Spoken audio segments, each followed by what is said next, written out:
नाशिकच्या लासलगावमध्ये पाणी टंचाई विरोधामध्ये कडकडीत बंद पुकारण्यात आलाय।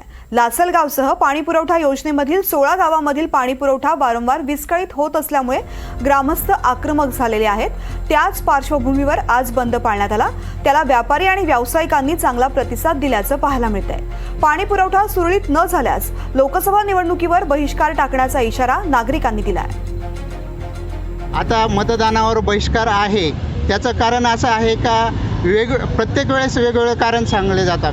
म्हणजे पाईपलाईन फुटली, बंधाऱ्यात पाणी नाही, नंतर अजून गाळ झाला बंधाऱ्यामध्ये, लाईट नाही, लाईट कट झाली, असं रोज वेगवेगळे कारणं सांगून फक्त पाणी प्रश्न हा पुढे ढकलला जातो। व ग्रामपंचायत नेहमी सांगते का तुम्ही पाणी बिल भरा, पाणी बिल। तुम्ही जर पाणीच दिलं नाही तर पाणी बिल भरणार कुठून? आणि रोज साधारणपणे 200 रुपयाचं पाणी हे विकत घ्यावं लागतं, पैसे आणायचे कुठून? त्यामुळे आज सर्व लासलगावकरांच्या वतीने गाव बंद ठेवण्यात आलेलं आहे, निषेध करण्यात आलेला आहे।